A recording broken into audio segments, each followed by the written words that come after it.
안녕하세요. 킹조지 3세입니다.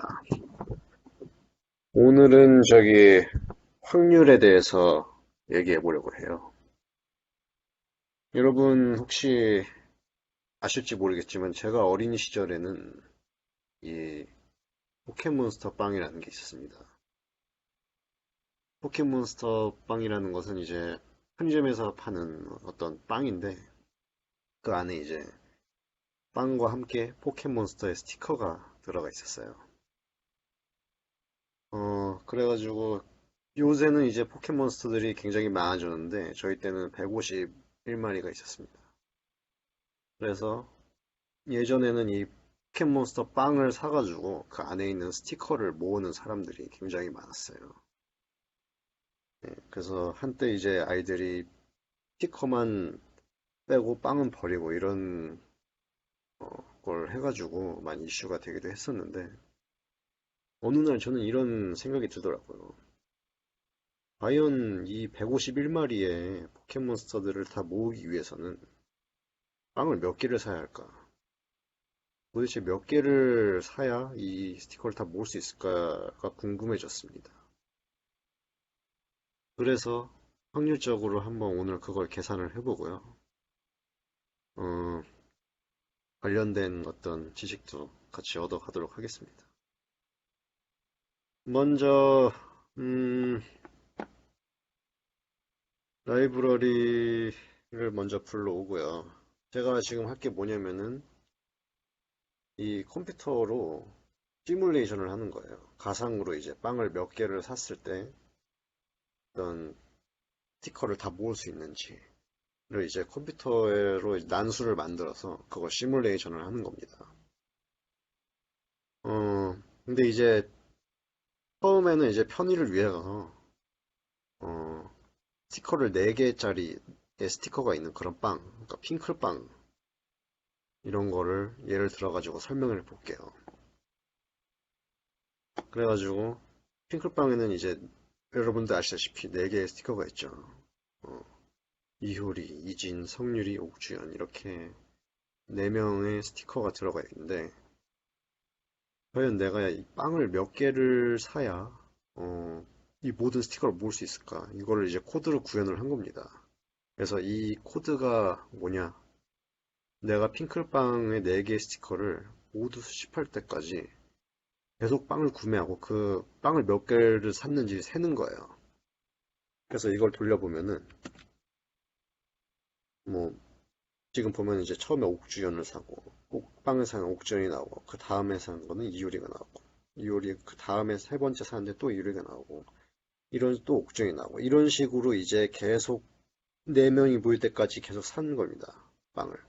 그랬을 때 총 8개의 빵을 사가지고 4개를 모두 모았다고 이렇게 뜨는 거고요. 이거는 이제 확률에 따라 달라지는 거기 때문에 코드를 돌리면 돌릴수록 이게 결과값이 달라져요. 어떨 때는 뭐 6개를 구매했을 때도 모이고 어떨 때는 뭐 5개를 구매했을 때도 모이고 8개, 7개, 운이 안 좋을 때는 뭐 21개까지 뭐 21개 살 때까지도 뭐 안 모일 때도 있고 예, 그런 식으로 이제 난수를 생성해서 알아본 건데요. 이거는 이제 현실적으로 여러분께서 확률이라는 거의 특성상 똑같은 숫자의 빵을 산다 그래가지고 내가 4개를 다 모은다고 말할 수 절대 없죠. 예, 그거를 구현한 거고 그렇다면은 우리가 이 대충 평균적으로 이 통계적으로 이 평균적으로 빵을 몇 개 정도를 사야 스티커를 다 모을 수 있을까요? 그거에 대해서 또 평균을 구해봤습니다. 이렇게 해가지고 아래 코드는 이제 설명을 드리자면은 3가지 부분으로 이루어져 있어요. 첫 번째는 이제 위에서 본 몇 번 빵을 사야 4개를 모을 수 있는지 어, 이 알고리즘, 이 코드를 그대로 가져왔고요. 이거를 이제 이 계산하는 코드를 100번 반복해가지고 실행을 하게 됩니다. 네. 그래가지고 그 실행된 숫자의 두 번째는 이 숫자의 평균을 내요. 그래가지고 이 세 번째는, 마지막으로 이 세 번째는 이 평균을 내는 이 절차를 다시 1000번을 반복합니다. 그래가지고 생성된 이 두 번째 때 생성된 이 평균들을 이 1000개를 모두 M이라는 리스트에 저장을 해요. 그게 바로 이 코드고요. 그렇게 해서 이 평균의 평균을 구하면은 대충 우리가 빵을 몇 개를 사야 스티커 4개를 다 모을 수 있는지가 나옵니다. 여기도 보면은 이제 8.33개, 평균적으로 8.33개의 빵을 사면 스티커 4개를 모을 수 있다 라고 컴퓨터가 계산을 해줬습니다. 여기서 이제 보너스로 중요한 통계학적 개념을 한 개 설명해 드릴게요. 음, 여러분께서 이제 스티커 4개를 모을 때까지 빵을 계속 사는 거를 100번을 반복했다고 칩시다. 그래서 어쩔 때는 뭐 4번 만에 샀고, 어쩔 때는 뭐 5번, 어떨 때는 8번, 운이 없으면은 뭐 15번, 이렇게 계속 해가지고 그 스티커를 4개를 모을 때까지 빵을 사는 행위를 100번을 반복했을 때 빵을 몇 개를 샀을 때가 나온지의 이 100개의 분포도를 대충 그림으로 표현해 봤어요. 그러면 대충 이런 그림이 나옵니다.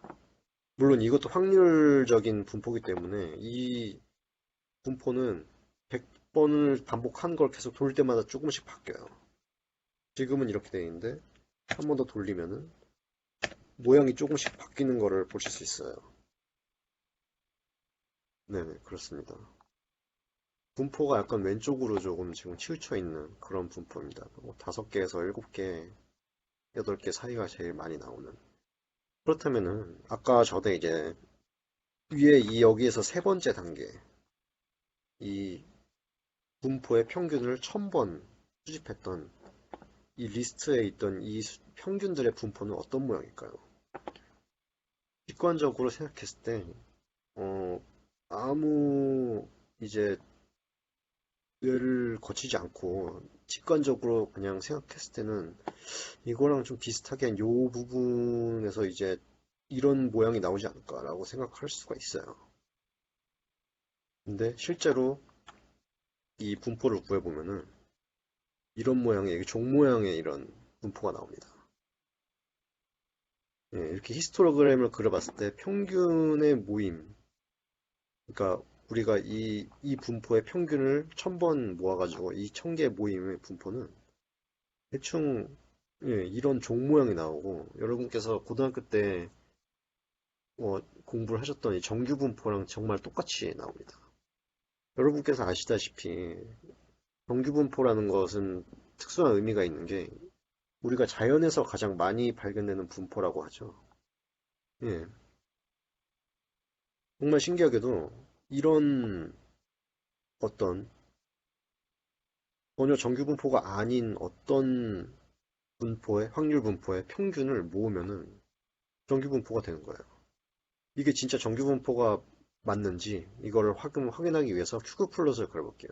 큐브 플롯이라는 거는 이제 간단히 말하자면 어떤 분포가 정규 분포를 따르는지 대충 볼 수 있는 그런 어떤 차트고요. 이 선과 이 점이 일치하면은 점점 정규 분포에 가깝다고 할 수 있어요.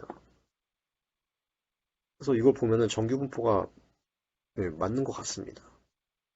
그러면 어떻게 이렇게 될 수가 있느냐?